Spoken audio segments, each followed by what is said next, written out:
falar um pouquinho sobre um assunto que eu falei que ia tratar a partir do momento que eu propus que a gente começasse a recolher ofertas e a gente encaminhasse essas ofertas conforme a direção de Deus para ajudar algumas pessoas. Então eu vou falar sobre dízimos e ofertas, né? Engraçado que o Marcelo, né, que andava conosco lá na FAB, mas agora não tem mais podido estar conosco por causa do horário do rancho, ele me mandou alguns dias atrás falando assim: aquela palavra que você trouxe uma vez sobre dízimos, você tem ela gravada e tal? Aí eu falei: cara, teria que procurar, né? Ele: não, que eu tava querendo usar ela, mostrar aqui, não sei o quê. Eu falei: poxa, eu vou ver. Aí ele: não, se não tiver, tem como você gravar um resumo das ideias? Aí eu falei: posso pensar nisso, né? Só que eu já estava indo nessa direção realmente, porque chegando em Malaquias 3, a ênfase desse capítulo é sobre o povo que roubava a Deus, né? E aí eles usam muito isso para tratar do dízimo. E minha mãe ainda comentou hoje comigo, né? Quase antes, um pouquinho antes de vocês chegarem, né? Que minha tia está frequentando uma igreja neopentecostal, né? Onde ela está querendo mudar para outra igreja porque trocou o pastor e agora o cara só fala de dízimo e oferta, essas coisas lá, entendeu? Então é mais voltado para a prosperidade. Então meio que tá casando, entendeu? As coisas estão casando. Mas antes de eu falar exatamente sobre isso, né, eu queria comentar os louvores que a gente cantou, né? O primeiro ele falou sobre Cristo ser o nosso pão, né? Uma parte do louvor falou sobre isso, né? Sobre Cristo ser o nosso pão. E aí me veio ao coração um irmão que andou conosco um tempo aqui, bem breve, né? E eu recebi a notícia semana passada que ele agora vai se voltar ao catolicismo. Caramba. E aí, um dos motivos alegado por ele foi... Tem vários, né? Tem a questão do estudo da patrística, tem estudo do catecismo da igreja primitiva, que é o Didaquê. Bem, a resistência aos 5 pontos do calvinismo, né? A figura de Lutero como protestante e tudo. Mas tudo isso eu tenho bons contra-argumentos. Eu já falei que eu não vejo... Eu conheço muitos católicos que são realmente salvos, entendeu? Assim como eu conheço evangélicos que não são, né? Então não é essa questão. Não estou questionando aqui a salvação ou não salvação das pessoas ou especificamente dele, né? Mas que há um retrocesso, esse termo de progressão na liberdade que você tem no relacionamento com o pai, e você mergulha numa certa dogmática, isso para mim é inquestionável, entendeu? E a gente falou de consumir o pão, então um dos motivos que ele falou foi a Eucaristia, né? Como sendo um dos principais pontos que também o levou a querer mudar de igreja, né? A Eucaristia é comer da hóstia, beber né? Comungar, né? Eles chamam, comungar. Caramba, você comer do pão, da carne de Cristo, conforme ele prega em João, não é comer um pedaço de pão. Não é comer uma hóstia, entendeu? É mais do que isso, né? A ceia em si já não é isso. A ceia, na verdade, ela fala de doação, de renúncia, de entrega à mesa, né? É o cumprimento do Salmo 23, né? Você sai do pasto e vai termina na mesa, né? Como sendo servido, né? Como cordeiro. Nós somos convidados a isso. Então, na verdade, a ceia é para você... É uma mostra de como você está disposto a se doar pelo teu irmão que está ao seu lado. É isso, né? Então, quando a gente canta que a gente quer se alimentar do pão vivo que desceu dos céus, né? Que é Cristo, a gente quer tomar sobre nós as dores dele, as chagas dele, para que nós possamos viver a intensidade da vida de sacrifício que ele viveu. E aí nós conseguimos nos esvaziar como ele se esvaziou, que é a exortação que a gente recebe, né? no Novo Testamento. Depois eu comento com vocês melhor esse caso, né? Aí a segunda canção, ela fala de nós sermos usados, né? Dele nos usar conforme ele quer. Aí me veio à mente aquele filme, Torturados por Cristo, né? O documentário, né? Daquele pastor lá da Romênia, né? Que foi para a prisão, que eu pedi para que a gente assistisse, publiquei no grupo há um tempo atrás, né? E aí eu me lembrei, né, que ele, a partir do momento que ele se converteu e ele começou a pregar, ele começou a pregar para os próprios russos que estavam lá, e ele fala, né, que ele não tinha outra escolha senão pregar, né? Então ele não tinha outra opção. E aí a pastora Sandra, né, o Sandrão, fala muito aquela frase icônica dela, o escolhido não tem escolha, né? Então quando a gente fala para Deus que quer que ele nos use da maneira que agrada a ele, talvez não agrade a nós. Essa é a questão. Como não agradou aquele cara, ele foi parar na prisão. Aí eu estava lembrando, porque nós estamos aqui num grupo pequeno e tem uma cena do documentário que mostra ele num lugar onde ele foi internado depois de ficar preso, ser torturado e tudo. Aí ele foi para um lugar de internação e lá ele estava doente, internado e sendo torturado. E aí ele estava com um grupinho de irmãos assim, até menor que esse daqui, né? Orando, fazendo culto, né? Ou seja, a situação não o fez parar, né? E até o guarda pega ele, tá orando de novo, tal, né?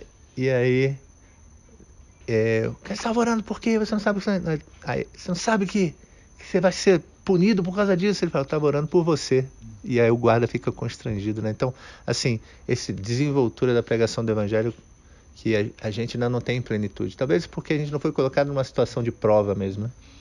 E aí me lembrei também, durante essa canção, de um trecho do podcast do Jesus Cop, que ele está entrevistando de novo aquela mulher que eu já comentei aqui uma vez, a Ariadna Oliveira, né? Que ela é uma missionária. E ela conta um caso que é o seguinte, de um cara que... Depois assistam, né? Procurem lá, Jesus Cop, Ariadna Oliveira. Aí ela conta um caso de um homem que ele era extremamente violento com a família, com a mulher teve que sair de casa e tudo. Ele era considerado, no lugar onde ele morava, como uma pessoa desprezível, né? E aí, um dia ele foi a algum lugar, pelo que eu entendi, na Ásia, um país asiático. Ele foi a um banheiro público, né? Lá não tinha banheiro, era comunitário, né? Ele foi tipo uma fossa, né? Séptica. E lá tinham vários pedaços de livro, revista, assim, que era usado para as pessoas se limparem, né? E aí ele sentou lá para se limpar, aí ele pega uma folha, que folha que vem? Uma folha da Bíblia. Aí ele olha, arrependei-vos, pois é chegado o reino de Deus. Aí aquilo salta aos olhos dele e ele não consegue se limpar com aquela folha, ele guarda. E aí ele leva essa folha e outras que ele pegou lá no lixo para casa.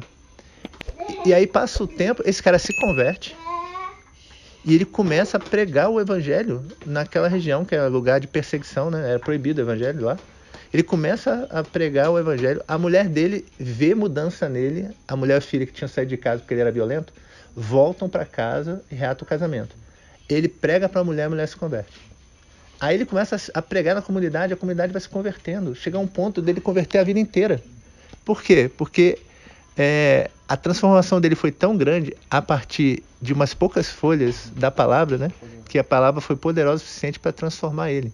Então achei esse testemunho assim maravilhoso, porque Deus ele quer nos usar para fazer a obra dele, mas ele faz mesmo que nós não queiramos. É tipo isso, né? Deus usou, ninguém, não usou um homem ali, no caso. Deus converteu ele com uma folha da Bíblia que ele achou no banheiro.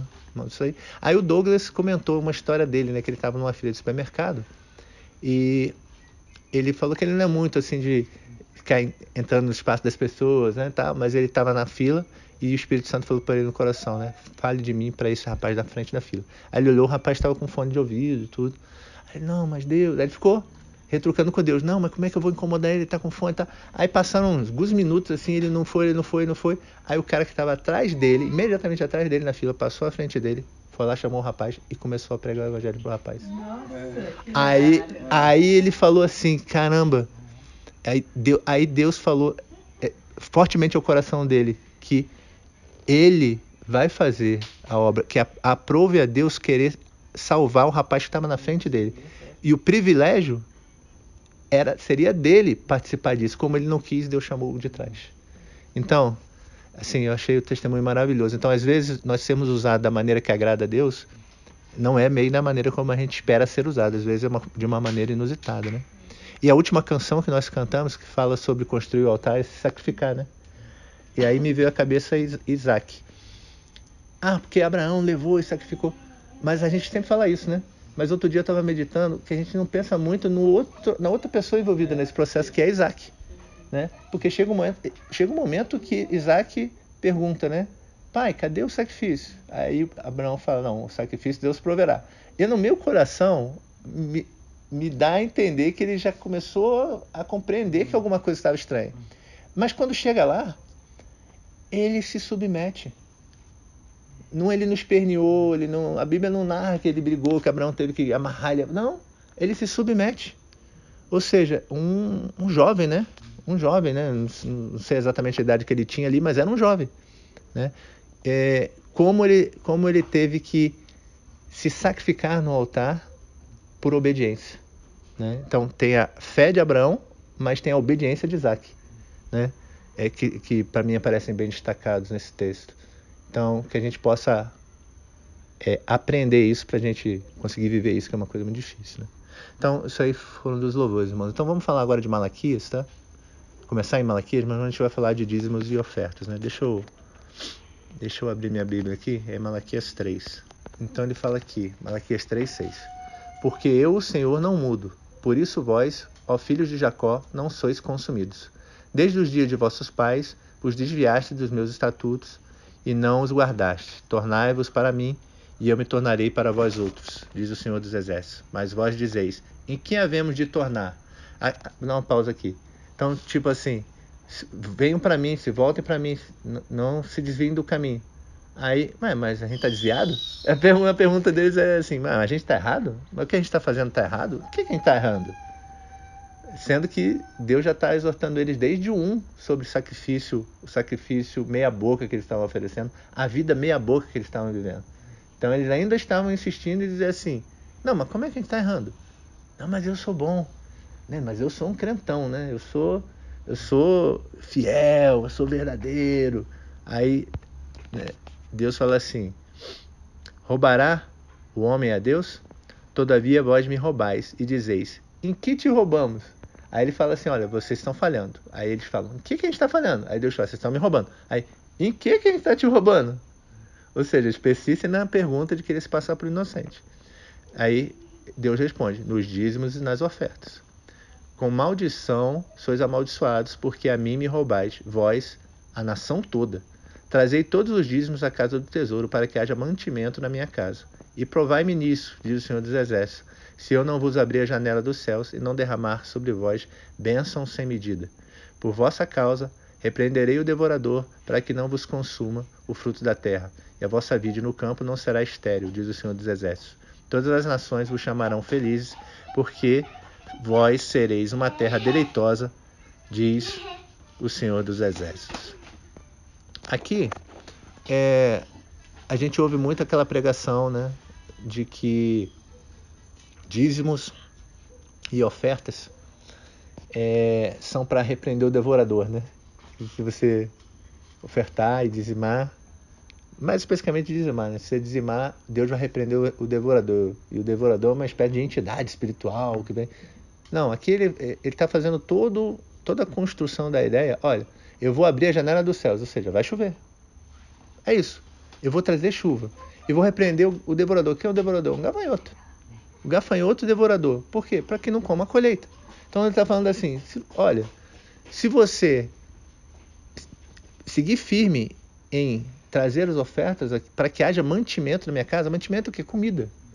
Eu vou fazer que as suas produções elas sejam suficientes para manter a minha casa.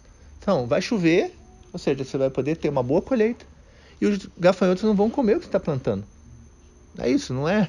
É uma realidade em que Deus está falando assim, olha, para que você dê, eu vou prover você com o que você tenha condições de dar. A gente leu em Romanos 12, na semana passada, né? Que tem uma série de dons de serviço que a igreja tem que procurar desenvolver, assim como tem os dons ministeriais e tem os dons espirituais.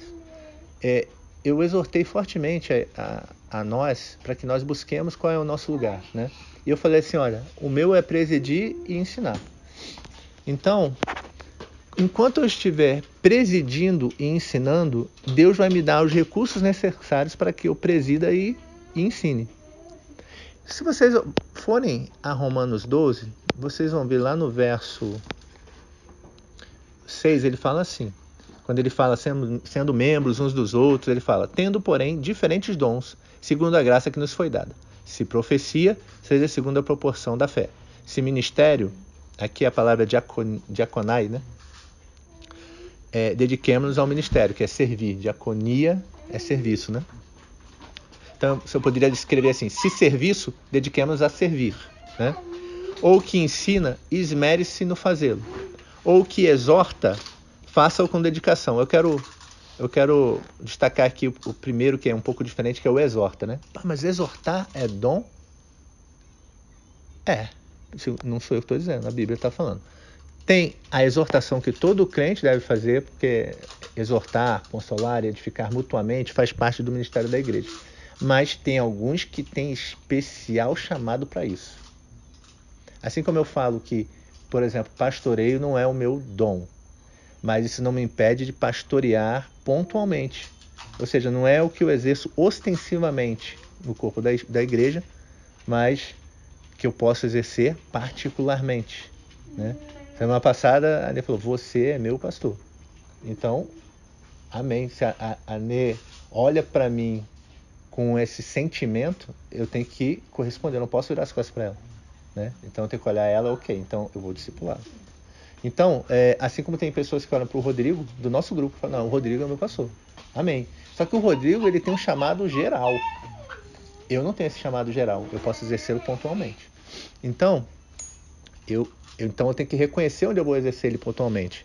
Exortar é a mesma coisa. Então, todos nós somos chamados a exortar? Somos chamados. Mas talvez algum de nós tenha essa especial graça na exortação. Só que ele continua, ele fala aqui, o que contribui com liberalidade, o que preside com diligência, quem exerce misericórdia com alegria. Eu quero focar aqui no que contribui. Cara, então contribuir é um dom? Não sei o que estou falando, né? Paulo está falando que contribuir também é um dom. Então isso quer dizer então que só quem tem dom é que contribui? Não, mais uma vez o que eu estou explicando. Todos nós temos que contribuir? Sim, aí eu vou colocar os princípios dessa contribuição lá em Coríntios. Mas tem pessoas que têm especial graça nisso. E aí eu entendo o seguinte, pessoal, vamos lá. Como eu falei, se eu presido e eu ensino, então Deus me dá as ferramentas para que eu presida e ensine. Por quê? Porque é Ele que me capacita, né? Todos os dons não são dados por Deus à igreja? Ok. Se você tem um chamado a contribuir, que é um chamado especial, de graça especial, além da contribuição voluntária que todo cristão deve fazer. Então isso quer dizer que Deus te provê com especial graça para fazer isso, né? Eu não consigo não pensar em você quando eu olho para isso aqui, entendeu? Por quê? Porque se você tem facilidade com o financeiro e você consegue fazer dinheiro com facilidade mais do que eu, por que será? Assim, vamos parar para pensar, por que eu consigo fazer, né? Por que eu consigo fazer mais dinheiro com facilidade do que o fulano, ciclano e beltrano? Isso quer dizer que Deus está te cutucando e falando assim, eu vou te dar especial graça para que você consiga ajudar mais gente. Então, naturalmente, você financeiramente vai ajudar mais gente do que eu. Por quê? Porque eu vou caminhar na oferta que é chamado comum para toda a igreja, mas você vai caminhar na contribuição, ou na oferta, vamos dizer assim, com especial graça, como o dom. Então, caramba, eu tenho o dom para ganhar dinheiro. Então você tem o dom, você tem também um chamado para contribuir. Você está entendendo o que eu estou falando? Então, essa é uma coisa assim que às vezes a gente fica se debatendo, né? Ou às vezes você pode ficar se debatendo, caramba, qual é o meu dom, né? E eu falei várias vezes que não sou eu que vou apontar o dom das pessoas. Mas, de vez em quando, algumas coisas me saltam aos olhos. Assim como eu olhei para o Rodrigo a primeira vez e falei, esse cara é pastor. Assim como eu olho para o Ferreira e falo, esse cara também tem chamado de mestre. Né? Então, assim como eu olho para o Celino e falo, esse cara tem um pezinho na liderança. Entendeu? Cara, não é assim... Por mais que você tente me ensinar as operações financeiras que você faz, eu posso com muito esforço até fazer. É igual quem fala bem poliglota, né?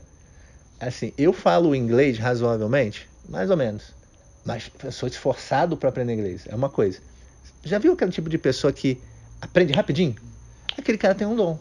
Ele tem um chamado, entendeu? Ele tem um chamado, né, de se mover aprendendo, ensinando e exercendo línguas diferentes. Eu acho que essa parte também do tino para prosperar, vamos dizer assim, também tem o seu propósito ligado a um dom específico, que é a de contribuição, entendeu? Porque se você só ganha, eu vou usar esse dom que Deus me deu e vou ganhar, mas você não abre as comportas para doar, você é um mar morto, vamos dizer assim. Só entra e não sai. Né? E o que tem vida na palavra de Deus é corrente, não é parado, não é uma represa, não é um lago, é um rio. Então, a gente, na vida cristã, a gente tem que ter esse espírito de rio, né? A gente recebe e dá, recebe e dá. Então, é a mesma coisa. Se eu tenho a facilidade de olhar nas entrelinhas da palavra e pegar coisas que outras pessoas não conseguem, eu tenho que fazer o que com isso? Ensinar outras pessoas. Porque se eu guardo só para mim, eu estou pegando os talentos, aí vamos para a parábola dos talentos, né? Deus está me dando um talento, eu estou guardando e enterrando um talento. Então, se o teu talento é ganhar dinheiro, né, o que é para você fazer com o dinheiro que você ganha? Se o meu talento é aprender, digamos assim, as entrelinhas da palavra de Deus, prescutar parcialmente os pensamentos de Deus, olha que coisa, né? Então, caramba, o que eu tenho que fazer com isso? Eu tenho que passar, transmitir isso para outras pessoas, né? Se o meu chamado é conseguir reconhecer padrões e liderar e conduzir o grupo como grupo, o que eu tenho que fazer? Só reconhecer esses padrões e me aproveitar deles e ganhar vantagens com eles? Não, eu tenho que me doar nisso para o grupo. Então, isso funciona para qualquer tipo de dom. Então, uma coisa que eu falei um tempo atrás, né?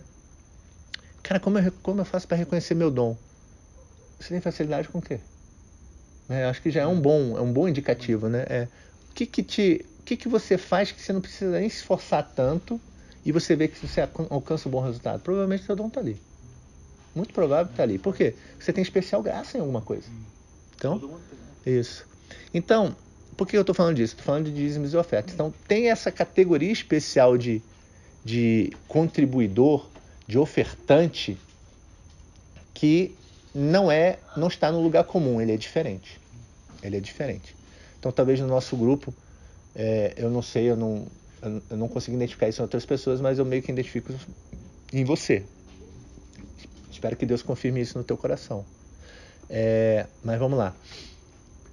Quando a gente fala de Deus olhando e falando assim, olha, tragam aqui a casa do tesouro para que haja mantimento na minha casa, ele está falando de bens agrícolas, né? Então, dízimos e ofertas, né, na antiga aliança, tem muito a ver com a produção do campo. Então, é aquilo que você planta e colhe e recolhe nos armazéns para doar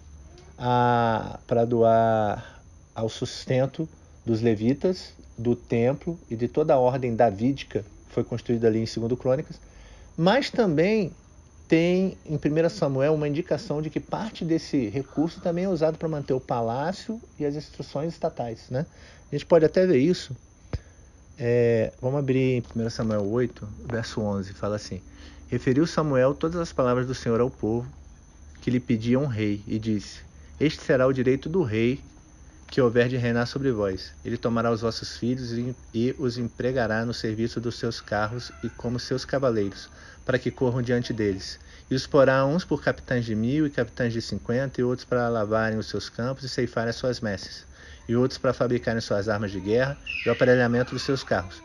Tomará as vossas filhas para perfumistas, cozinheiras e padeiras.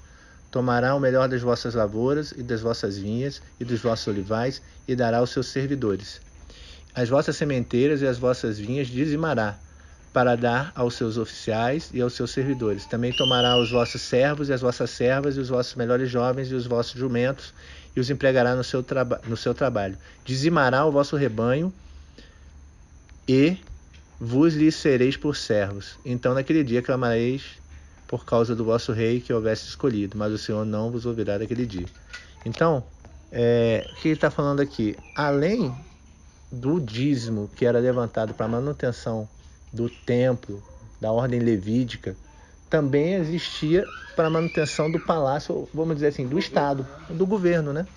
Então, eu não conheço nenhuma igreja atual, não só aqui, eu acho que eu não conheço no mundo, nenhuma igreja que pratica o dízimo como o dízimo é referido no Antigo Testamento. Porque lá no Antigo Testamento você tem o dízimo regular, você tem o dízimo que é recolhido de tempos em tempo para os pobres, você tem o dízimo dos dízimos que é recolhido pelos levitas. Então você tem uma série de nuances no dízimo e tem esse dízimo para a manutenção palaciana, né? Que não é feito hoje em dia. Então, se você encarar que o dízimo no Antigo Testamento ele era usado tanto para manter as atribuições do templo, quanto o serviço social, quanto as atividades palacianas, muito do que hoje nós pagamos como imposto ao governo era o papel do dízimo naquela época. Então, na verdade, a gente paga mais do que o dízimo, porque a alíquota no Brasil, né, de imposto direto na declaração de imposto de renda é 27,5%. Né? Fora o que você paga em imposto sobre produtos, que deve girar perto dos 45% ou 50% quando você soma tudo. Fora isso, você ainda teria que fazer a manutenção da estrutura eclesiástica com mais 10%, então você está dando o quê? 60% do que você ganha, sendo que Deus coloca como premissa 10%. Ou seja, eu não estou também dizendo aqui que você não tem que doar nada, mas eu estou dizendo que se você for ser legalista com o dízimo do Antigo Testamento, então você tem que realmente praticar ele como ele é preconizado. Então não vem com essa de dar o dízimo é só 10%, é mais do que isso. Quer obedecer a lei? Então obedeça toda ela. Né? Não obedeça parcialmente, fala que eu obedeço. Não, então você não obedece. Então, algumas pessoas vão falar assim, mas o dízimo é bíblico, ele não foi abolido. Não, ele foi abolido. Abolido com toda a ordem mosaica, né? Mas ele não é da ordem mosaica, ele é anterior a Moisés. Por que algumas pessoas vão falar isso? Porque Abrão deu o dízimo para Melquisedeque, né? Eu não vou ler aqui para não perder tempo, mas ele combate uma guerra contra os reis daquela região de Jerusalém, Sodoma, Gomorra. E depois que ele vence a batalha, né? Melquisedeque aparece para ele, ele é um sacerdote do Deus Altíssimo, como diz a palavra, e Abraão resolve lhe dar o dízimo. Primeiro, Abraão deu o dízimo a Melquisedeque de forma voluntária e pontual. Então, vamos lá, de forma voluntária e pontual já não é bem o dízimo, então não é uma ordem, é uma oferta. Uma oferta de 10%. Por isso ele chamou de dízimo, mas ele não é o dízimo da ordem mosaica, né? Ele é uma oferta. E uma outra coisa interessante, a oferta que ele deu foi oferta do quê? Isso, então, do que ele lucrou na guerra. Então, na verdade, a oferta que Abraão deu não foi sobre tudo que ele tinha, foi sobre o quê? Um evento específico agora. Que é o quê? Aquilo ali que ele foi o espólio, né? Espólio de guerra. Então foi sobre o lucro. Não foi sobre toda a posse dele, entendeu? Então já é uma coisa que começa a ficar furada, se você começa a olhar com maior nuance para aquilo que aconteceu. Mas e Jacó, né? Aí depois tem a passagem que Jacó, ele ora para Deus, né? Fala assim, se o Senhor me abençoar em toda aquela minha empreitada que eu fizer, eu vou lhe dar o dízimo. Primeiro, ele também é uma coisa pontual, ele fala assim, eu vou dar para o Senhor 10% do meu o quê? Lucro. Mais uma vez, é do lucro, não das minhas posses. Né? Porque ele pediu para que o que eu adquiri a partir de agora eu vou dar 10% para o Senhor. Segundo, ele fez uma barganha com Deus, né? Ou seja, ele não deu para honrar a Deus, ele deu para alcançar alguma coisa. Terceiro, a Bíblia não mostra se ele realmente cumpriu isso, não. Só mostra que ele prometeu. Se ele fez, eu não sei. Por que eu não sei se ele fez? Porque verdadeiramente ele só se converte de coração mesmo a Deus no Vale do Jaboque, que foi muito tempo depois disso aqui. Muito tempo depois dessa promessa. É isso, porque ele foi, voltou, isso, exatamente. Então eu não sei se ele fez isso. Entendeu? Então também para mim não é uma boa base bíblica para você usar. Aí depois você começa a ver o dízimo aparecendo na lei de Moisés, né? Aonde basicamente a ordem de Deus é você recolher o dízimo para sustento dos levitas, né? E depois Davi institui o dízimo, né, por direção de Samuel para manutenção da ordem palaciana, vamos dizer assim, né? Por quê? Porque o povo pediu um rei. Então, como o dízimo é recolhido do fruto da terra, a gente vai ver uma passagem no Antigo Testamento onde tem uma ordenança para você levar o dízimo dos seus animais ou o dízimo da tua colheita, né? E se você não tivesse condições de levar isso, porque a tua distância da sua casa para a região onde você deveria ofertar em Jerusalém, né, é muito grande, você trocava na sua região por dinheiro físico, moeda, transportava e lá você trocava de volta por animais e mantimento para você oferecer no altar. Então qual era o objetivo? Manutenção da casa, não em dinheiro. Porque algumas pessoas vão falar assim, mas então você está dizendo que o dízimo era da ordem agrícola para manutenção da casa de Deus, ou seja, os mantimentos, porque não tinha moeda naquela época. Então tu tinha que ter uma orientação, troque por moeda se você não tiver como transportar, e quando você chegar lá, na hora da oferta, você destroca. Então não tem esse argumento, não é válido. Segundo, né, a gente vê certas ofertas que são levantadas que devem ser consumidas pelo ofertante. Que Deus fala assim, olha, você levanta a oferta, vem até o meu altar e come diante do meu altar na minha presença, se alegrando com aqueles que são da sua casa, vamos dizer assim. Então, você vê que, além de você dar sustento a uma tribo que é dedicada ao serviço e ela mesma não poderia produzir da terra, que eram os levitas, você ainda tem parte do dízimo que se volta para você e para a sua própria casa. Que também isso é eliminado na interpretação que a igreja moderna faz de um dízimo legalista dentro da igreja. Então tudo isso acaba se perdendo, são nuances da prática dizimista que elas não casam com aquilo que está no Novo Testamento. E aí você vai falar assim, ok, beleza, tá, mas a ordem agrícola, Dantas, ela foi extinta. Então como é que eu faço? Eu tenho que plantar então para dizimar? Não, obviamente não. O que a gente tem que começar a olhar é o princípio por trás, né? Eu sempre falo, a boa interpretação da palavra, ela vem dos princípios, né? Se aquilo que Abraão dizimou é do lucro, ou seja, eu não estou invalidando o dízimo de Abraão, mas eu estou dizendo que a oferta que Abraão deu não era o dízimo mosaico, né? E ela foi com base naquele lucro do que Abraão obteve, né? E a gente vai olhar lá para o Novo Testamento e você vai ver Jesus falando com os fariseus, olha, fariseu hipócrita, você dá o dízimo do endo e do cominho, ou seja, ele não fala das suas moedas, do seu ganho, das coisas que você possui. Ele fala o quê? Das coisas que você planta. E esqueceu a misericórdia, né? Então você deveria fazer tanto essa como aquela. Tá vendo aí? Jesus falou do dízimo. Para um judeu, segundo a ordem mosaica. E ele aponta para o quê? Para exemplo de agricultura, mais uma vez. Então, assim, isso, na verdade é ao contrário. Isso não confirma que o dízimo é do Novo Testamento. Ele confirma a origem agrícola do dízimo do Antigo Testamento, né? Quando Jesus vai falar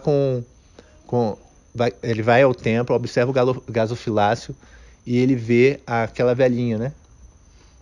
E a velhinha vai lá e oferta. Aí Jesus fala assim, olha, tá vendo aquela mulher ali? Ela deu mais que todo mundo. Por quê? Porque ela deu tudo que ela tinha, né? Aquilo que lhe faltava, ela deu, né? Isso mostra que Deus também não está preocupado com a quantidade que você está dando, mas sim com a atitude do seu coração na hora da doação, né? Tem uma outra passagem em que os fariseus perguntam assim, olha, você paga imposto? Aí Jesus fala assim, me mostra aí uma moeda, não dracma.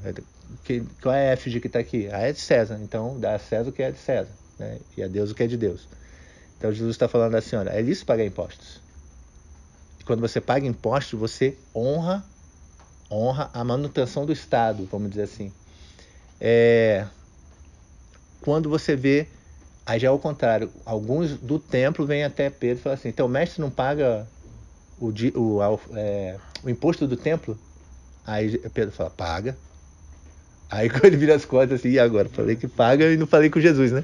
Aí quando ele chega para Jesus, ele chega a Jesus, Jesus se antecipa, ele fala assim, e aí Pedro, você acha que quem é que paga imposto? É o estrangeiro ou aquele que é da casa? Aí o estrangeiro, né? Então os filhos de Deus teriam que pagar imposto ao templo, né? Não teriam, mas que não escandalize ninguém, vai lá e pega um peixe lá na beira do lago, ele pega, aí achou as moedas e pagou o imposto dele e pagou o imposto de Cristo. Tem vários indicativos nessa passagem, né? De que Jesus, apesar de compreender que alguns princípios estavam perdidos em relação a dízimos e ofertas, ele honrava as autoridades. Então, eu acho o imposto no Brasil um absurdo. É um absurdo. É um absurdo. Te paga, além do imposto de renda, você ainda paga não só o imposto de renda, mas você paga imposto sobre imposto, vamos dizer assim. E por isso que você bobear está acima de 50% que você acaba deixando na mão do Estado, né? Isso, a carga tributária é muito alta. Então não vou pagar porque eu acho que é injusto, né?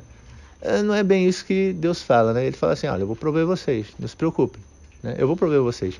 Só que o que Deus não quer é que a gente seja legalista em relação ao dízimo, ao ponto do quê? De que você chega em casa, eu posso até dar um exemplo para reforçar o que eu vou falar agora na frente, que é o seguinte, Deus não quer que você chegue na sua casa, tire a comida da boca do teu filho, tire o remédio que tem que comprar para o teu filho, por exemplo, para manter a tua casa, ou você pega um empréstimo no banco, ou você fique devendo a conta de luz, você empréstimo consignado, pega dinheiro com a agiota só para dizer assim, eu estou dando dízimo, mas está devendo para todo mundo. Compra fiado, deve para todo mundo. Primeiro, o nome de Deus vai para a lama. Né? O nome de Deus vai para a lama. Segundo, você contraria aquele que está lá no livro de Romanos, quando ele fala, ninguém deveis coisa alguma. Né? A não ser o quê? O amor que você deve uns aos outros, né? Ou a honra, né? Que você deve a Deus.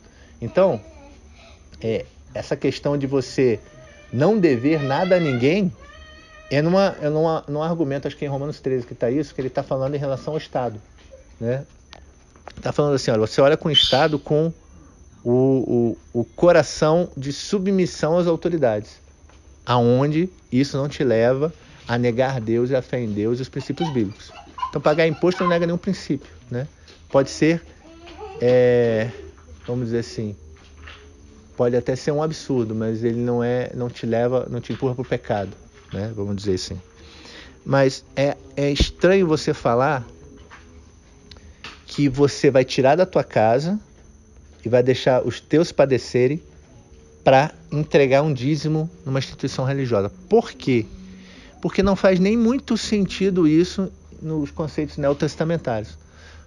A gente pensa isso hoje porque eu, você e outras pessoas, a maioria dos brasileiros e a maioria das pessoas nos outros países capitalistas desenvolvidos, nós recebemos ou no mínimo semanalmente ou mensalmente, certo?